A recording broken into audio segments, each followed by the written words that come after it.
যেতিয়া দানৱ এজনে অত্যাচাৰ কৰোঁ বুলি ভাবে, মায়া মমতা নাই,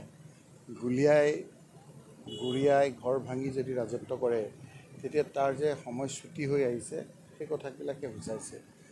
আজি যিজন ল'ৰাক হত্যা কৰিলে সেই ল'ৰাজন একেবাৰে ফুলকমলীয়া ল'ৰা, সেই ল'ৰাজনক গুলিয়াই আজি হত্যা কৰা হৈছে। এই লোকসকলক সৰু সৰু ল'ৰা ছোৱালী পানী এটুপিৰ কাৰণে, অলপ ভোকত থকা খাদ্যৰ কাৰণে তেওঁলোকে আজি কলমলাই থাকিবলগীয়া হৈছে। এই কথা বতৰাবিলাক আজি অসমৰ ৰাইজে দেখিছে, অসমৰ ৰাইজে এই কথাবিলাক বুজি উঠিছে। আৰু সেইকাৰণে আমাৰ নিখিল ভাৰত কংগ্ৰেছ কমিটিৰ সভাপতি খাৰ্গে ডাঙৰীয়াই কৈছে যে যিবিলাক ভূমিহীন লোকৰ ঘৰ ভাঙিছে, উচ্ছেদ কৰিছে, সেই লোকসকলক আমি সকলোলৈকে আমি মাটি দিম, ঘৰ দিম। এইটো যে অকল ধুবুৰী, এই অকল গোৱালপাৰা সেইখিনিকে কোৱা নাই।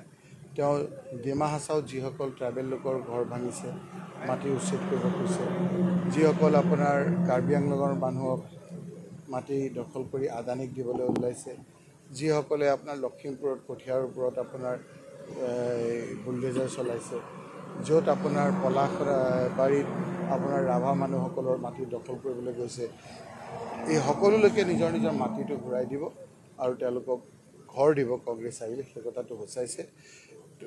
হিমন্ত বিশ্ব শৰ্মা ডাঙৰীয়াই যেতিয়াই ঘৰ ভাঙে, কিছুমান মানুহ চাব ঘৰ ভাঙা আগতেই গৈ উপস্থিত হৈ যায়। তেওঁলোকৰ মাজত এটা সম্বন্ধ আছে, ৰাইজে ধৰা পৰিছে।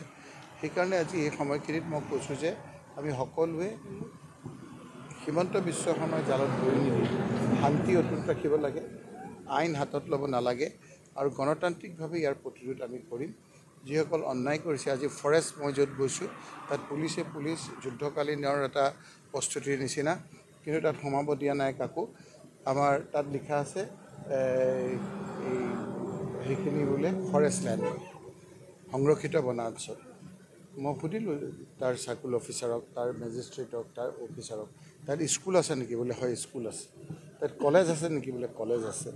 তাত পানী যোগান আঁচনি আছে নেকি? বোলে পানী যোগান আছে। PWD ৰাস্তা আছে নেকি? ৰাস্তা গৈছে।